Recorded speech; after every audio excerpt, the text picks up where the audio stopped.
काली बस्ती नाम की एक जगह थी जो समुद्र के किनारे बसी थी। यहाँ की हवा में नमक और गरीबी दोनों घुले हुए थे। कई दिनों से समुद्र में तूफान उठा हुआ था, इसलिए कोई भी मछुआरा शिकार पर नहीं जा पा रहा था। रघु की झोपड़ी की हालत खस्ता थी। छत से बारिश का पानी टपक रहा था और कोने में पड़े मिट्टी के बर्तन खाली थे। रघु, डिब्बे में चावल का एक भी दाना नहीं बचा है। कल पड़ोस की काकी से मांगकर 2 रोटी का जुगाड़ किया था, लेकिन आज वो भी मुमकिन नहीं लग रहा है। जानता हूँ लक्ष्मी, पर क्या करूँ। बाहर देख रही हो ना, समंदर का गुस्सा शांत होने का नाम ही नहीं ले रहा। ऐसी लहरों में नाव चलाना मतलब मौत को दावत देना है। मौत से तो हम वैसे भी लड़ रहे हैं। भूख की मौत पानी में डूबने से ज्यादा बुरी होती है। मुन्नू कल रात रोते रोते सोया है। साहूकार गेंदा लाल ने आज सुबह फिर आदमी भेजा था। कह रहा था अगर कल तक ब्याज नहीं दिया तो नाव उठा ले जाएगा। वो गेंदा लाल खून चूसना जानता है बस। मेरी नाव ही तो मेरा सब कुछ है। अगर वो चली गई तो हम सच में सड़क पर आ जाएंगे।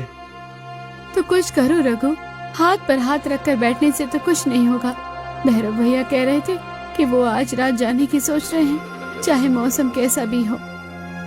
भैरव पागल है, उसे अपनी जान की परवाह नहीं है। जिसे अपनी औलाद की भूख देखी नहीं जाती, उसे अपनी जान की परवाह नहीं होती। रघु, लक्ष्मी की बात रघु के दिल पर तीर की तरह लगी। ठीक है, मैं जा रहा हूँ। आज या तो मछली लेकर लौटूंगा या फिर। ऐसे अब शगुन बातें मत बोलो, बस संभल कर जाना। शाम ढल चुकी थी। काले बादल आसमान में ऐसे छाए थे जैसे किसी ने काली चादर बिछा दी हो। किनारे पर भैरव अपनी नाव के पास खड़ा था और गुस्से में समुद्र को घूर रहा था। भैरव, ओ भैरव। अरे रघु, तू यहाँ? मैंने सोचा तू अपनी बीवी के पल्लू में छुपकर बैठा होगा। देख रहा है मौसम, यमराज आज खुद भैंसे पर बैठकर आ रहा है। मजाक मत कर भैरव, घर में खाने को कुछ नहीं है। लक्ष्मी सही कह रही थी, भूख का डर तूफान के डर से बड़ा होता है। तू जा रहा है क्या? हाँ, जा रहा हूँ। गेंदा लाल ने आज मुझे भरे बाजार में बेइज्जत किया। उसने मेरे बाप को गाली दी। अब या तो मैं आज ढेर सारा पैसा कमाऊंगा या फिर इसी समुंदर में समा जाऊंगा। मुझे अब ये फटीचर जिंदगी नहीं चाहिए। तो फिर चल, अकेले जाएगा तो नाव नहीं संभाल पाएगा। हम दोनों चलते हैं, जो मिलेगा आधा आधा बांट लेंगे। आ गया ना लाइन पर?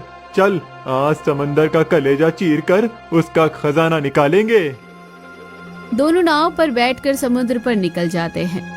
लहरें इतनी ऊंची थी कि पहली बार ही में नाव पलटते पलटते बची। दोनों भीग चुके थे, लेकिन उन्होंने हार नहीं मानी। नाव धीरे धीरे गहरे पानी तक बढ़ने लगी। किनारा अब आंखों से ओझल हो चुका था। चारों तरफ सिर्फ पानी और गरजते बादल थे। भैरव, हम बहुत आगे आ गए हैं। यहाँ पानी का रंग देख, बिल्कुल अलग है। और अजीब बात देख रहा है, अभी तो हवा चल रही थी, लेकिन यहाँ तो हवा बिल्कुल भी नहीं चल रही है। फिर शुरू हो गया। हम यहाँ पिकनिक मनाने नहीं आए हैं, जाल फेंकने दे। भैरव ने जाल फेंका। दोनों ने सांस रोककर इंतजार किया।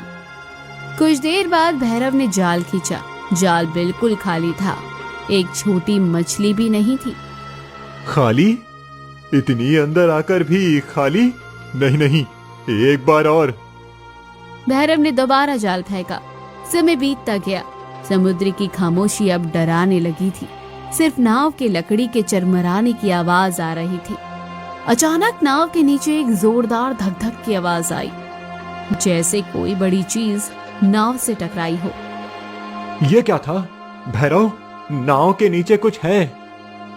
डर मत, आज वही बड़ी मछली मेरी किस्मत बदलेगी। तभी अचानक कोहरा छाने लगा, इतना घना कि रघु को नाव के दूसरे कोने पर बैठा भैरव भी धुंधला दिखाई देने लगा। माहौल में ठंड बढ़ गई। रघु को ऐसा महसूस हुआ जैसे कोहरे में कोई चल रहा है। पानी के ऊपर सरसराहट की आवाजें आने लगी। भैरव, नाव घुमा ले। मुझे लग रहा है कोई हमें देख रहा है। ये कोहरा सामान्य नहीं है। देख, इसमें से अजीब सी गंध आ रही है।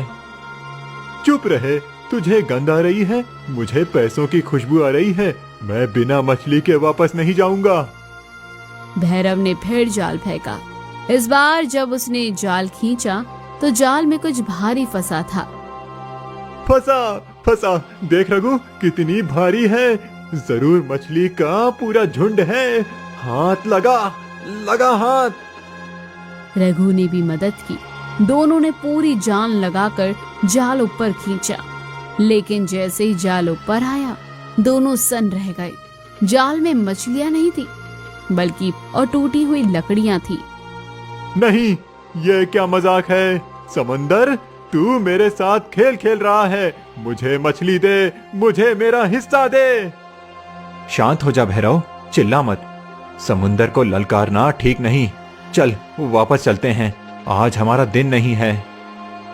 मैं नहीं जाऊंगा, जब तक मुझे कुछ नहीं मिलेगा मैं यहाँ से नहीं हिलूंगा, चाहे जान चली जाए। तभी अचानक पानी में हलचल शुरू हुई।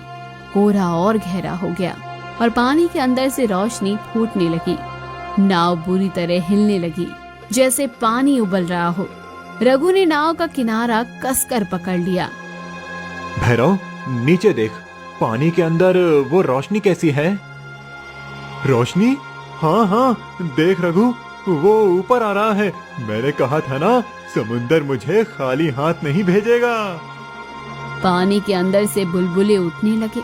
एक अजीब सा भंवर बना और इस भंवर के बीचों बीच धीरे से कुछ ऊपर आने लगा।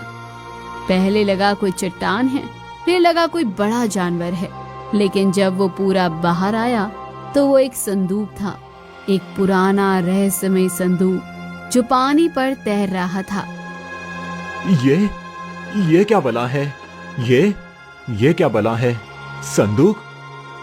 संदूक नहीं पगले, खजाना, पुराने जमाने के राजा महाराजाओं का खजाना। समुंदर ने मेरी सुन ली रघु, उसने मेरी सुन ली। भैरव ने झपट कर संदूक को नाव पर खींच लिया। संदूक नाव पर रखते ही नाव की तरफ झुक गई। हाथ मत लगाओ उसे, देख नहीं रहा उससे कैसी रोशनी निकल रही है। और ध्यान से सुन, तुझे सुनाई दे रहा है जैसे कोई रो रहा हो या कुछ बोल रहा हो। मुझे तो बस पैसों की खनक सुनाई दे रही है। तू डरपोकी रहेगा, हट पीछे। भैरव ने संदूक का ताला तोड़ने की कोशिश की और ताला टूट गया, जैसे वो इंतजार ही कर रहा था खुलने का। ढक्कन खुलते ही दोनों की आंखें चौंधिया गई। अंदर सोने के सिक्के, हीरे और जवाहरात भरे पड़े थे, लेकिन वो आम सोना नहीं था। हर सिक्के पर एक खोपड़ी का निशान बना था और उनमें से सड़े हुए मांस की बदबू आ रही थी। भैरव, ये सोना शापित है, इसे अभी के अभी वापस फेंक दे। मेरी बात मान ले, ये हमारे लिए नहीं है। पागल हो गया है?